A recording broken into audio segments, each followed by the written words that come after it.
Chapter 5 of last week, we learned about Solomon's preparation to build the temple. His father David had provided the plans. David had stockpiled gold and silver to be used in the construction.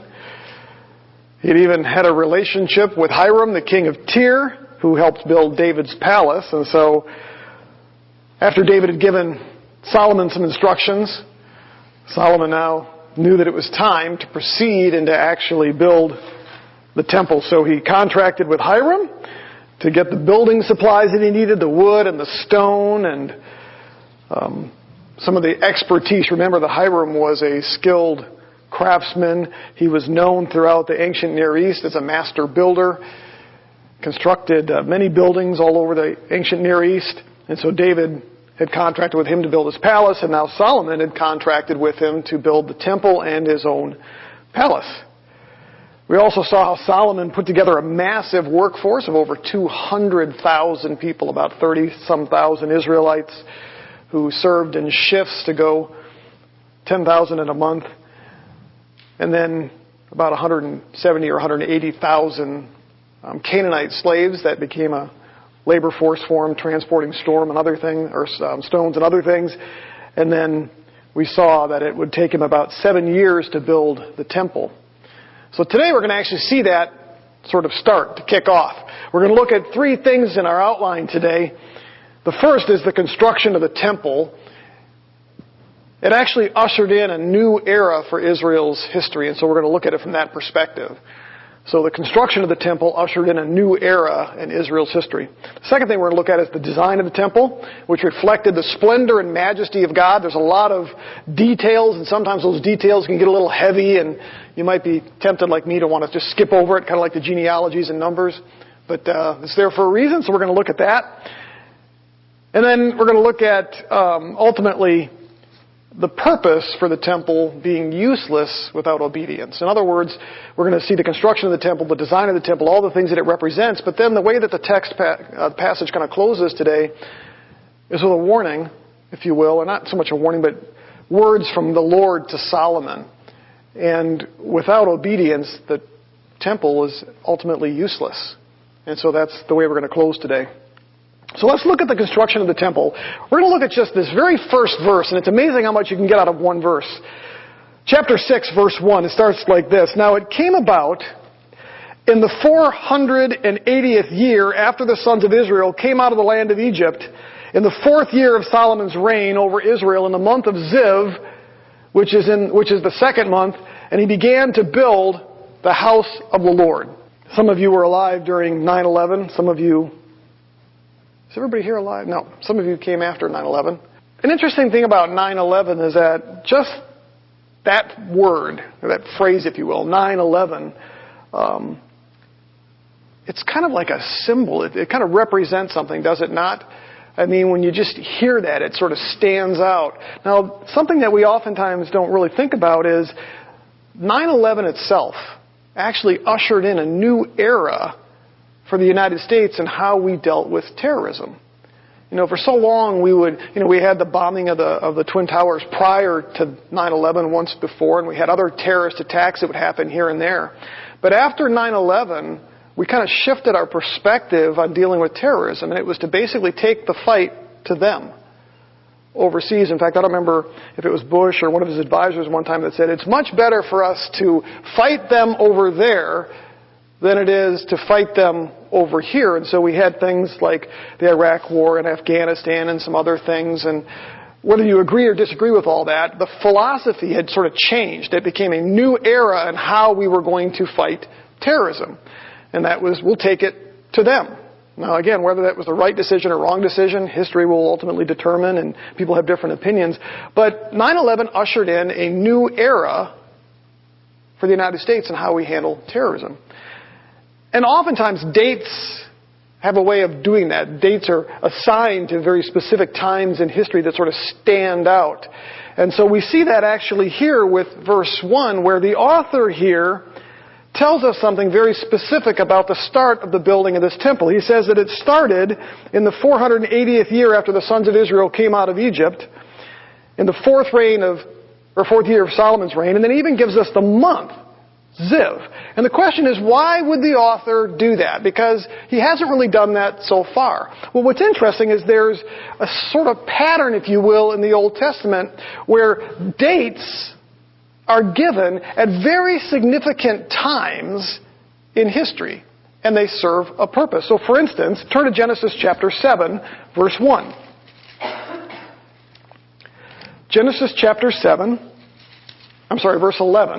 says, "In the 600th year of Noah's life, in the 2nd month, on the 17th day of the month, on the same day all the fountains of the great deep burst open, and the floodgates of the sky were opened. The rain fell upon the earth for 40 days and 40 nights." Why is this important? Well, what happened here in Genesis chapter 7? Your Bible will give you the little heading there. That's the beginning of the flood, which ushered in a beginning of a new era in human history. God was going to wipe out all but 8 individuals and the animals that were on the ark. Something new was about to happen in human history. If you jump to chapter 8, verse 13, we see something very similar. "Now it came about in the 601st year, in the first month, on the first of the month, the water was dried up on the earth. Then Noah removed the covering of the ark and looked, and behold, the surface of the ground was dried up." So here we have another reference to a date. And what was this? Well, this was the end of the flood, which again began a new era. So we have this unprecedented judgment of God that is instituted or started with the reference to a date. Then we have the end of that and the beginning of life on a new planet, or on a new earth, if you will, that begins with 8:13 with a designation of a date again. How about Exodus chapter 12? We see a very similar thing. Exodus chapter 12. Go down to verse 40. "Now the time that the sons of Israel lived in Egypt was 430 years. And at the end of the 430 years, to the very day, all the hosts of the Lord went out from the land of Egypt." What happens here? Again, we have this marker, a date given, if you will. This is the beginning of the Exodus, which was a new era in Israel's history. How about Exodus chapter 19? Exodus chapter 19, verse 1. "In the 3rd month after the sons of Israel had gone out of the land of Egypt, on that very day they came into the wilderness of Sinai." What happened here? This was now the giving of the law, which ushered in a new era in Israel's history. Prior to that, they didn't have the law. Now they've got the law. Exodus chapter 40. Verse 17. "Now in the 1st month of the 2nd year, of the 1st day of the month, the tabernacle was erected." What's the difference here? What's the new era? Well, now they have a place to actually worship the Lord. You have the tabernacle being built. And God's presence would come down upon the tabernacle. They would bring their sacrifices to that tabernacle. This ultimately marks a new era in Israel's religious life. And so what we see is this pattern in the Old Testament, where at important or significant events, times when a new era, if you will, is ushered in, the authors oftentimes designate those by giving us a date. Another example, we don't have to turn there, but Deuteronomy chapter 1, verse 3. After 40 years of wandering in the wilderness, Moses now is preparing Israel to go on into the promised land. And in Deuteronomy 1:3, they do the same thing. The author gives a date. And so we find that this giving of dates oftentimes is done when a new era begins in either human history or Israel's history. If you look back at 1 Kings chapter 4, chapter 6, we find the giving of a date here. And what is the significance here? The significance here is that up until this time, Israel had been worshiping the Lord at various places throughout all of Israel. We saw that they had high places, and again, I believe that the reference to the high places there during David's reign and now during Solomon's was not a reference to the pagan high places, but rather places that were set up by Israel throughout Israel to worship God, and they were generally put up on high plateaus. Even Jerusalem was up on a plateau where the temple's being built, was the highest place in Jerusalem. And so they would go out and they would worship at these high places. because they didn't have a central place to worship the Lord. They did have the tabernacle in Gibeon, but it was a temporary thing. It was fairly small. It was made for transport. That's where Solomon went because he was close, but most of Israel would worship the Lord out at these various high places. And so, in fact, even at the tabernacle, the Ark of the Covenant wasn't even there because David had moved that. So there was the tent and the altar, but the Ark of the Covenant wasn't even there. So it wasn't even a complete religious experience, if you will, for them. And so it was all somewhat temporary, if you will. But what happens now? Now, we have the building of the temple. The beginning of a new era in Israel's history. A place where God would put His name, and all Israel would have to come 3 times a year, or at least all the men would have to come 3 times a year and bring their sacrifices and their offerings to the Lord. He would put His name there. The world would know that the Lord is the God of Jerusalem and all of Israel. And so we have the beginning of this new era. And it's all something that the Lord had promised. He had given evidence of this time. Look at Deuteronomy chapter 12. Deuteronomy chapter 12, jump down to verse 10.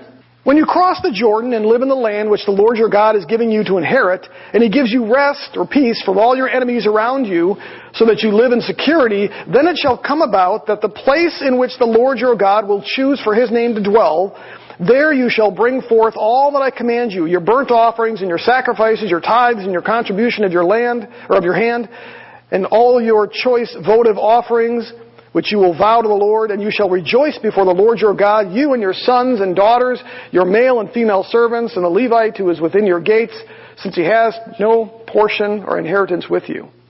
So what we basically find here is that the Lord had promised a time where He would settle Israel in the land, He would give them peace, and He would put His name on a place, we know that to be Jerusalem, and He would ultimately have a temple built where they would bring all of their offerings to Him. He repeated that promise to David. Turn to 2 Samuel chapter 7. 2 Samuel chapter 7, going on to verse 8. Now therefore, thus you shall say to my servant David, thus says the Lord of hosts, I took you from the pasture, from following the sheep, to be ruler over my people Israel. I have been with you wherever you have gone, and have cut off all of your enemies from before you, and I will make you a great name like the names of the great men who are on the earth. I will also appoint a place for my people Israel, and will plant them, that they may live in their own place, and not be disturbed again, nor will the wicked afflict them any more as formerly. Even from the day that I commanded judges to be over my people Israel, and I will give you rest from all your enemies. The Lord also declares to you that the Lord will make a house for you, that's David's palace. When your days are completed and you lie down with your fathers, I will raise up your descendant after you, who will come forth from you, and I will establish his kingdom. He shall build a house for my name, that's the temple, and I will establish the throne of his kingdom forever. I will be a father to him, and he will be a son to me. When he commits iniquity, I will correct him with the rod of men and the strokes of the men, or the sons of Israel. But my loving kindness shall not depart from him, as I took it away from Saul, whom I removed from before you. Your house and your kingdom shall endure forever. Endure before me forever. Your throne shall be established forever, in accordance with all these words and all this vision. So Nathan spoke to David. And so the Lord had repeated His promise to Moses, to David, saying, I'm going to put my name on a place. I'm going to have a temple built for me. There'll be peace all around you. So there's these important details in some of this text. First and foremost, God would set a time and a place to do that. That's pretty clear in the text. Second, it would happen after He had given Israel rest, after settling them in the land, giving them peace from all of their enemies. Third, it would be Solomon who would actually build the temple. He told that to David. It would be his son. And one thing we don't specifically see outlined here, but in various texts, God would no longer tolerate Israel worshiping out at these high places. In other words, they would have to come to Israel, or come to Jerusalem now, to worship Him. And so all 4 of these things are now coming to a head. And what the author is telling us in verse 1, by putting a date on this, that there is now a new era in Israel's history. They would no longer worship at the high places. They would no longer do what everyone thought was right in their own eyes, as Moses said. They would all come to Jerusalem. God's name and presence would be there at Jerusalem. He would have a temple built. They would bring their offerings 3 times a year, their sacrificial offerings there. They would worship Him there. They would no longer do it outside of that. So, 480 years after Israel left Egypt, in the 4th year of Solomon's reign, in the month of Ziv, a new era begins for Israel. That's what this building of the temple represents. So what are some of the takeaways just from this? One takeaway is that God certainly isn't in a hurry with His redemptive plan. Isn't that true? Think about this. Throughout God's redemptive history, we see this. It was approximately 500 years from God's promise to Abraham to the Exodus. 500 years. It was almost 500 years from the Exodus now to the building of the temple. 480 years, we're told. It was approximately 1,000 years from there to the birth of Christ and the resurrection. Now it's been almost 2,000 years from Christ's resurrection to where we're at today. You know, when people in Peter's day, after just 30, 40 years maybe, were all concerned because Jesus hadn't come back yet. They were growing impatient, beginning to doubt God because it had been 40 years. They probably weren't aware of Israel's history because they would have seen, God takes His time, but they're all concerned after just 30 or 40 years that Jesus isn't going to come back. And Peter's response was, the Lord is not slow about His promise, as some count slowness, but is patient toward you, not wishing for any to perish, but all to come to repentance. And so I think one of the takeaways here is that God is certainly not in a hurry with His redemptive plan. He is patient with mankind. I can paraphrase Ralph Davis, who, one of the commentaries I've been using for 1 Kings, said this: the Lord is a persevering God who slowly and steadily accomplishes His redemptive work. He's patient. Thank God. I mean, think about this. If God would have finished His redemptive program 2,000 years ago, where would we be? Never been born. Never had the opportunity to know Him. Never had the opportunity to be in heaven. Never had the opportunity for eternal life and to be able to worship God for all of eternity. I'm thankful that God has been slow and patient. It's one of the reasons why I get a little bit irked when I hear Christians whine and complain about how bad things are getting and how Jesus can't possibly delay any longer because we're suffering so bad here. And I think to myself, man, when He comes back, it is Judgment City. Where is the compassion? Where is the desire to see these people now be saved? Maybe the Lord should wait just a little bit longer. We can take it, can't we? Christians all over the world suffer for the name of Christ. I've been reading the last couple of weeks on the number of Christians that are being slaughtered in places like Nigeria and other places. Evangelists that have gone out. Just being slaughtered for the name of Christ. Why do they do that? They know God wants people saved. And so one of the takeaways for us here is that God is not quick about it because He's patient. He's long-suffering. And so when we look at this and we see 480 years before He built the temple, because God is patient. Another takeaway is that the Lord keeps His promises. We're going to see that. We're going to beat that dead horse. I've mentioned that a couple of times now. One of the themes that we continue to see through Solomon's life is that the Lord keeps His promises. And here it is, 480 years later, and the Lord had kept His promise in amazing detail. Right down to picking Jerusalem, to putting His name on it, to having Solomon build the temple for Him, to the peace all around Him and the neighbors. Before Joshua died, listen to what he said to Israel. Now behold, today I'm going the way of all the earth, and you know in all your hearts and in all your souls that not one word of everything that the good Lord said concerning you has failed. All have been fulfilled for you. Not one of them has failed. That's Joshua chapter 23, verse 14. Solomon said something similar when he was praying. 1 Kings chapter 8. It says, Blessed be the Lord, who has given rest to His people Israel, according to all that He promised. Not one word has failed of all His good promise, which He promised through Moses His servant. God's faithfulness in keeping His promises wasn't just important for Israel. It's just as important for us too, isn't it? In fact, the foundation of our faith is God's faithfulness. Hebrews chapter 10, verse 23 says, Let us hold fast the confession of our hope without wavering. Why? He who promised is what? Faithful. We should hold fast. Why? Because the Lord is faithful. 1 Thessalonians chapter 5. Verse 23. Now may the God of peace himself sanctify you entirely, and may your spirit and your soul and your body be preserved completely, without blame at the coming of our Lord Jesus Christ. Why? Faithful is he who calls you, and he will also bring it to pass. Lastly, 1 John chapter 2, verse 25. This is the promise which he made to us. Eternal life. All that we believe, everything about our faith, is built on the foundation of God's faithfulness. We trust him, right? Why would anybody go through what Christians go through if they couldn't rely on the promises that God has made? Wouldn't be worth it, would it? If it was a crapshoot, wouldn't be worth it. But God is a God who fulfills his promises, and it isn't always quick. It isn't always fast. But we can see here in chapter 6, verse 1, that 480 years later, God did exactly what he told Israel he would do, because he's faithful. Let's move on. Let's look at some of the details now of the temple itself. The design of the temple actually reflects the splendor and the majesty of God. Chapters 6 and 7 consist mainly of this long list of these extensive details regarding the design, the contents of the temple. It even covers the building of Solomon's palace.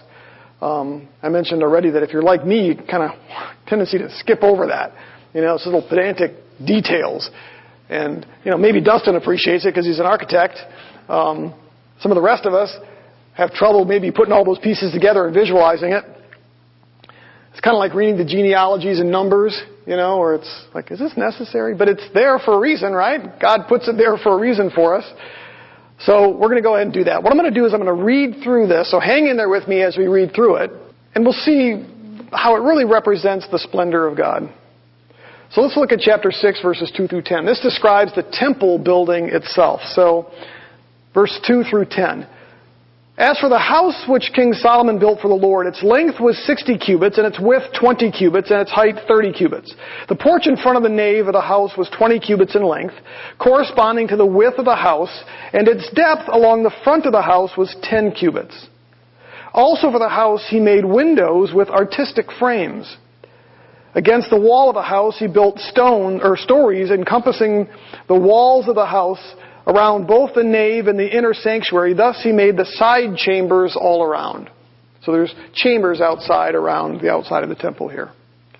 The lowest story was 5 cubits wide, and the middle was 6 cubits wide, and the third was 7 cubits wide. They got wider as they went up, these outside rooms. For the outside he made offsets in the wall of the house all around in order that the beams would not be inserted in the walls of the house. The house, while it was being built, was built of stone, prepared at the quarry, and there was neither hammer nor axe nor any iron tool heard in the house while it was being built. All the work was done outside. It was quiet, fairly quiet inside the temple as this was being done. I think that's rather interesting. The doorway of the lowest side chamber was on the right side of the house, and they would go in up winding stairs to the middle story, and from the middle to the third. So he built the house and finished it, and he covered the house with beams and planks of cedar. He also built the stories against the whole house, each 5 cubits high, and they were fastened to the house with timbers of cedar. So that's the structure of the temple itself. You can go do the math if you want, figure out how big it is. Now, verses 15 through 30 actually describe the inside of the temple, including the holy place and the Holy of Holies. Remember, the tabernacle had the holy place where the priest would work, and then there's the Holy of Holies, which is where the Ark of the Covenant was. Not everybody was permitted in there. So now he's going to describe what that is like. So we'll look at verses, I'm going to jump over verses 11, and so we're going to go down to 15. We'll come back to verse 11. 15. So he built the walls of the house on the inside with boards of cedar. From the floor of the house to the ceiling, he overlaid the walls on the inside with wood, and he overlaid the floor of the house with boards of cypress. He built 20 cubits on the rear part of the house with boards of cedar from the floor to the ceiling. He built them for the inside of the inner sanctuary, even as the most holy place. The house, that is, the nave in front of the inner sanctuary, was 40 cubits long.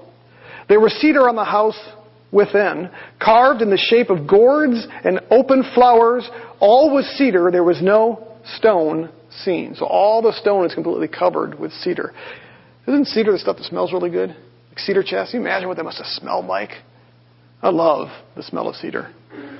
Then he prepared an inner sanctuary within the house in order to place there the Ark of the Covenant of the Lord. The inner sanctuary was 20 cubits in length, 20 cubits in width, and 20 cubits in height. It was a perfect square, cube. And he overlaid it with pure gold. He also overlaid the altar with cedar. So Solomon overlaid the inside of the house with pure gold. And he drew chains of gold across the front of the inner sanctuary, and he overlaid it with gold. He overlaid the whole house with gold until all the house was finished. Also, the whole altar which was by the inner sanctuary was overlaid with gold. Also in the inner sanctuary he made 2 cherubim of olive wood, each 10 cubits high.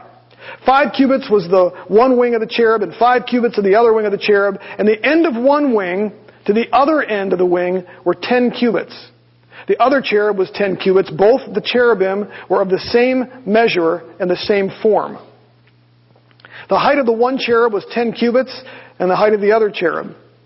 He placed the cherub in the midst of the inner house, and the wings of the cherub were spread out so that the wing of one was touching the other wall, and the wing of the other cherub was touching the other wall. So their wings were touching each other in the center of the house. So basically in the Holy of Holies you had, where the ark was going to go, you had these 2 giant cherubs with these wings, and they basically stretched from wall into the center where they touched. So from wall to wall, these giant 10-cubit high cherubs that would stand over the top of the ark. Verse 27. He placed the cherub in the midst of the inner house, and the wings of the cherub were spread out so that the wing of one was touching the other wall, and the wing of the other cherub was touching the other wall. So their wings were touching each other in the center of the house. He also overlaid the cherubim, actually plural, with gold. Then he carved all the walls of the house around with carved engravings of cherubim, palm trees, and open flowers, inner and outer sanctuaries. So we'll stop there for a second. So now what we basically have is describing this inside of the sanctuary all the stone was covered with cedar planking, and then on top of that, gold over it. Pretty much everything covered, most likely with a form of hammered gold to cover it up. Now let's go to the entrance of the temple and what's referred to as, we'll read through it. He overlaid the floor of the house with gold, the inner and the outer sanctuaries. For the entrance of the inner sanctuary, he made doors of olive wood and the lintel and 5-sided doorposts. I kind of want Dustin to explain to me what that is, but 5-sided doorposts. So he made 2 doors of olive wood, and he carved on them carvings of cherubim, palm trees, and open flowers. And he overlaid them with gold, and he spread the gold on the cherubim and on the palm trees. So also he made for the entrance of the nave 4-sided doorposts of olive wood, and 2 doors of cypress wood, and 2 leaves of one door turned on their pivots, and the 2 leaves of the other door turned on its pivots. I think those are those accordion-style doors. I think that's what they're describing there. I'm looking at Dustin because he might know. I think that means accordion-style doors. He carved it on the he carved on it cherubim, palm trees and open flowers, and he overlaid them with gold evenly applied on the engraved work. He built the inner court with 3 rows of cut stone and a row of cedar beams. On the 4th year of the foundations of the house of Israel, the house of the Lord was laid in the month of Ziv. In the 11th year, in the month of Bul, which is the 8th month, the house was finished through all of its parts, according to all of its plans. So he was 7 years in building it. So we see the same thing with the giving of the date at the end there, because it took 7 years, and so he basically bookends the building of the temple with giving the date that it began, and then the date that it ended. Again, because we're ushering in a new era here. But now, do you all have a good picture in your head of what this looks like? You will in a second, I promise you. Why are all these details important? It's a little pedantic, right? And if you're like me, I have trouble putting all this into my head and seeing it. I'm somebody who, I don't like reading books. I like seeing the movies. Just visual. Much better for me. People always say, the books are so much better than movies. I get it, but I want to see it. I don't have a great imagination when it comes to that kind of stuff. So why are these important? The first thing that comes to mind is that, remember, many of the people that he was writing to, this author, he's writing this likely while he's either in the exile or right after they had been returned to the land. And so the Jews that were returning would have never seen the temple because the temple had been destroyed. When Israel was taken off into exile, their enemies destroyed the temple. And so the author, remember, is writing this to the Israelites who are returning back to the land. And he's writing it to them as a warning. Don't be like your forefathers. Look at what they gave up. God gave them peace and an amazing kingdom and this great temple. All they had to do was obey, and they didn't. So look at where we ended up in exile. And so what better reminder of what God had done for Israel than to describe the temple that they had never seen? Can you imagine what that must have been like, going back and being able to look on the Temple Mount and realize there used to be this temple, but they would be able to imagine what it looked like and the glory of it. And it was all forfeited, all given up, because their forefathers had refused to obey the Lord. And so they were now going back, and as Ezra and others, Jeremiah would tell them, this time you better obey. Look what happened last time. And so I think one of the reasons he provides these details is so that the Israelites going back know what used to be there, what God had done, and now there's just this flat area where it used to be. And in fact, one of the things that happens is they rebuild the temple, but if you remember, the people are upset because it didn't match the former temple. It was smaller. It wasn't quite as glorious. They would know that because of what he described. What a great reminder that would be of what they had given up by their disobedience. I think a second thing that comes to mind is that these details are important because the design of the temple reflected the splendor and the majesty of God. The nations around Israel were filled with temples. They were common. They were dedicated to their pagan gods. Many of them were actually pretty impressive. They put a lot of money into them. In terms of size, there were some that were bigger than Solomon's temple, but there was nothing that compared in terms of its ornateness, the wealth, the expense, the beauty, and the splendor. There was a temple in Egypt called the Luxor Temple. You know, there's not the one in Vegas, but the Luxor Temple in Egypt. It was the largest in terms of size. It had 10 different sections to it. Just the entrance to it was 200 feet wide. It was a massive complex. Dozens of towering sphinxes. It's a pretty spectacular thing to see. There's still remnants of it in places.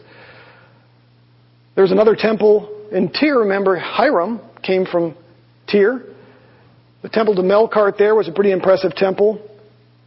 Took up almost an entire island.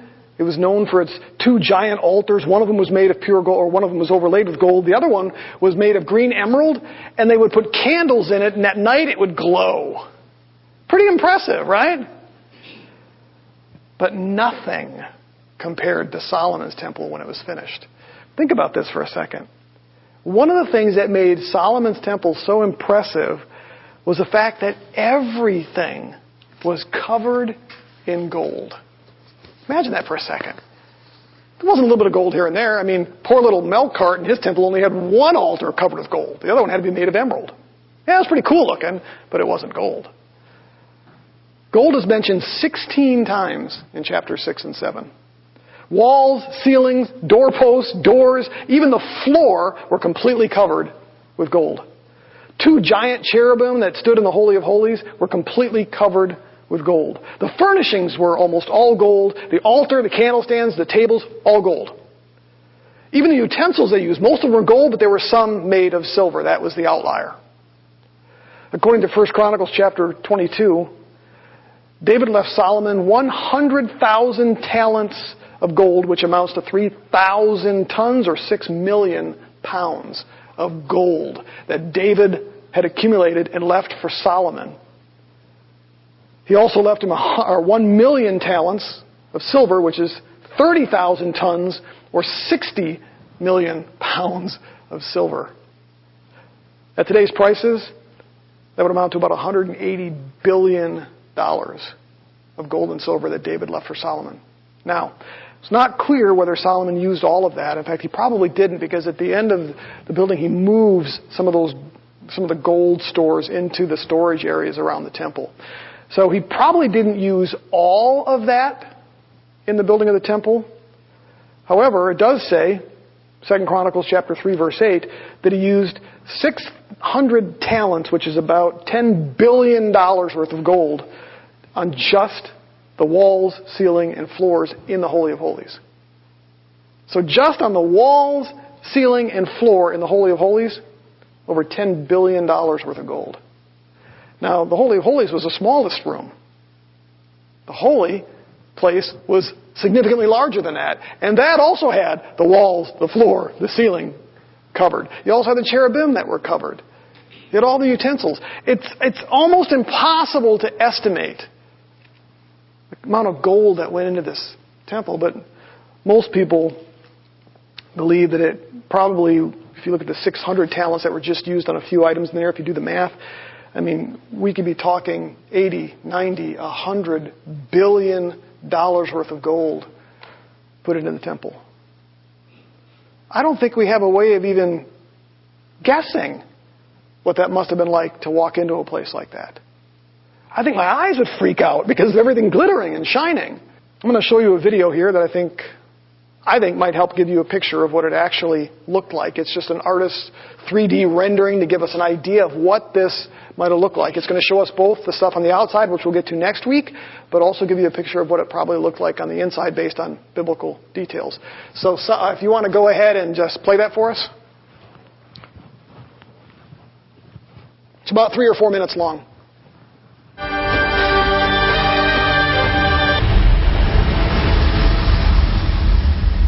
Can you imagine walking into a place like that?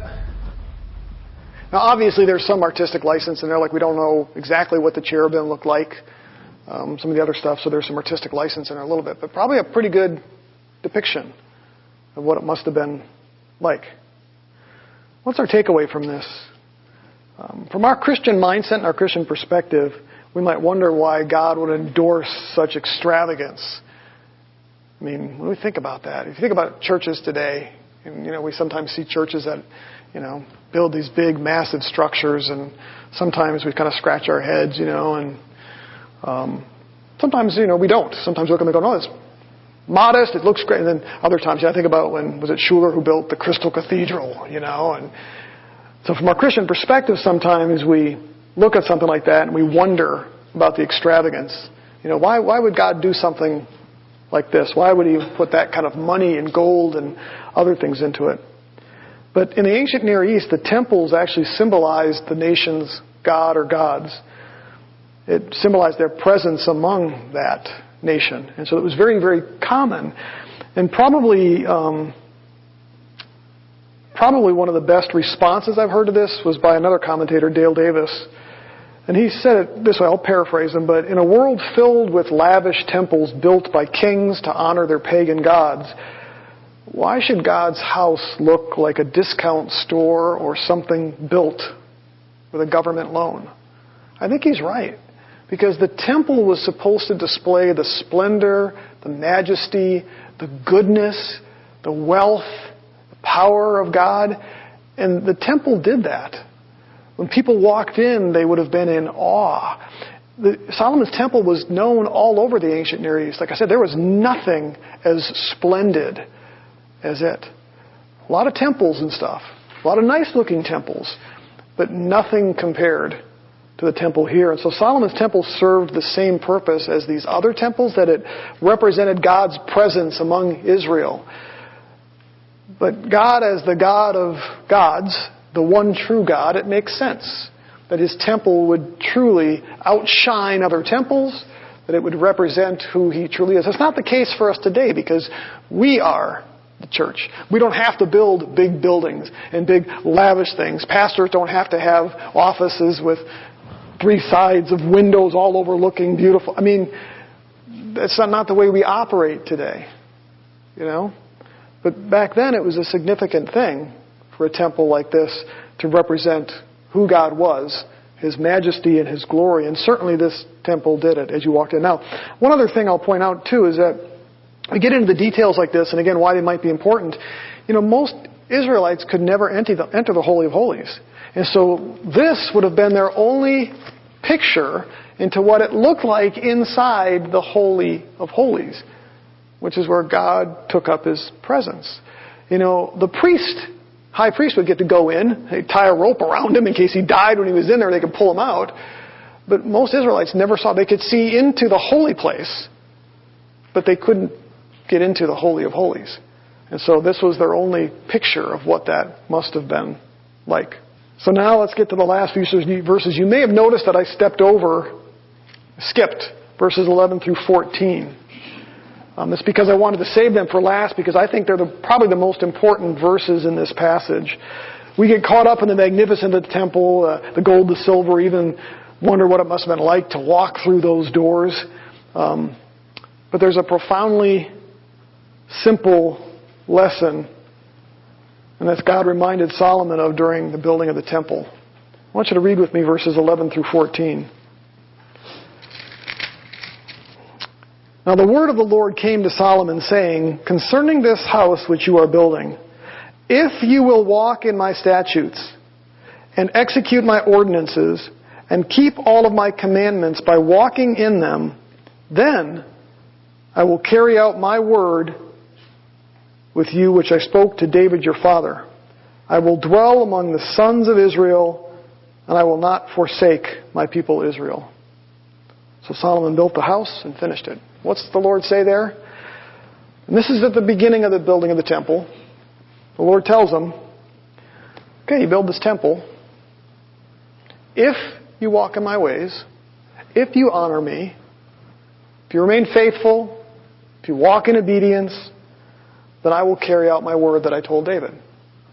And we find out other places where the Lord spoke to Solomon. That would include David always having somebody on the throne. But ultimately in this passage here, the promise is that if you do that, I will dwell among the sons of Israel, and I will not forsake them. And so Solomon, as he gets ready to build this massive temple, could not have been under the misunderstanding that just by building the temple guaranteed God's presence among Israel. You know, it's not sort of like, hey, we build it, he'll come. That wasn't the promise. We're going to see in a couple of weeks, there's this pattern that appears in the first 11 chapters, where the author always reminds us of this before he tells us about the accomplishments of Solomon. He does that 4 times. Reminds us of what God said, and then tells us about the accomplishments. It's a pattern. And it's because this is the most important thing. God's promise is predicated on their obedience. The crux of what God said to Solomon is this: Israel could only expect his presence at the temple if they lived in obedience. Plain and simple. There's no purpose in building the temple if they weren't going to do that. In fact, God told them elsewhere, if you forsake me, I'll destroy the temple and I'll run you out of the land. We know the end of the story. They forsook God, destroyed the temple, ran them out of the land. In fact, I think it's which chapter was I in last night? I think it was chapter 9. Where he says, Israel will become a byword and a proverb, meaning a lesson to teach the rest of the world what happens when you forsake God. And that's not a good lesson. And so what we find here with Solomon, I think the takeaway is that the same principle is true for us today. Absolutely true for us today. Many want religion without obedience and faithfulness to God. I hate that phrase, my faith. I'm not saying we shouldn't, and maybe you've used it, but that irritates me because I think it's a meaningless statement. My faith. Now, if you say my faith in Jesus Christ, it's a little different, right? People refer to themselves as, we're people of faith. You can say whatever you want. It means nothing. We even have a form of that in the church today. Many who profess to know Jesus Christ, but they don't walk in obedience to His Word. We're finding more and more of that. Jesus told us the time of apostasy is going to come. He's talking about the church. The time's going to come where they're going to reject sound teaching, as Paul tells Timothy, but they're also going to reject walking in His principles. What do we see today, folks? I don't know how many, 3 or 4 articles at least this week alone that just got sent to me over my news feed about compromise in the church. Rather than merely being in the world, many have chosen to become part of the world. They see no conflict between their faith and just living like the world. There's no obedience. There's no faithfulness. In fact, when you look at the 7 churches in the book of Revelation, what is it, 5 of them, I believe, Jesus just slams. There's only one that he really praises, quite a bit. Because of their unfaithfulness, their wickedness, their evil deeds. So we see this in the church. Buildings mean nothing. You can get up every morning and you can have your devotion. You can have an emotional experience when you walk into church and sing great praise and worship music. All of that is meaningless if it isn't followed up with obedience and faithfulness. Am I wrong? But yet we have a lot of that. There's no expectation of change. There's no expectation of a new life in Christ where you give up the old man and you start to behave like the new man that you are. It was that way with Solomon. We're going to see that again. There's a pattern over and over and over. Walk in obedience to me, be faithful to me, and I will fulfill my promises to you and to Israel and to David. But if you don't, and so you can walk into a church and call yourself a believer, but it means nothing if there's no walking in obedience to Christ. The Bible actually warns us about this. Listen to what Jesus said in John chapter 14. John chapter 14, start in verse 15. If you love me, you will keep my commandments. I will ask the Father, and he will give you a helper, that he may be with you forever. Do you imagine that? If you love me, you'll obey me, and I'll even give you some help doing it. That is the Spirit of truth, whom the world cannot receive because it does not see him or know him, but you know him because he abides with you and will be in you. I will not leave you as orphans. I will come to you. After a little while, the world will no longer see me, but you will see me because I live. You will live also. In that day, you will know that I am in the Father, and the Father in me, and I am in you. He who has my commandments and keeps them is the one who loves me, and he who loves me will be loved by my Father, and I will love him and will disclose myself to him. Judas, not Iscariot, said to him, Lord, what then has happened that you are going to disclose yourself to us and not to the world? Jesus answered and said to him, if anyone loves me, he will keep my word, and my Father will love him, and we will come to him and make our abode with him. He who does not love me does not keep my words, and the word which you hear is not mine, but the Father who sent me. How much more of a warning do we need than that? John follows that up in his letters. You don't have to turn there, but 1 John chapter 2, verses 1 through 6 talk about that very thing. You can't say that you love me if you don't obey me. He does the same thing in 3 John chapter 1. The test of genuine faith is obedience to Christ and his word. That's just it. That's the test. Now, can you have obedience and not a love or a faithfulness to Christ? Absolutely. That's called works. It's just as bad. But you cannot say that I believe in Jesus Christ, I've trusted him with my salvation, I am a faithful believer. You cannot say that if you do not obey. Now, fortunately, we fail sometimes, and there's a way to come to Christ and confess those sins, and he's faithful and just to forgive us of those sins. He doesn't demand perfection, but he does demand faithfulness and obedience. Without that, calling ourselves Christians, reading the Bible, going to church, wearing the hat, Jesus t-shirts, everything else is meaningless. And in the same way, the temple would be meaningless if they didn't walk in obedience, and that's the Lord's message to Solomon.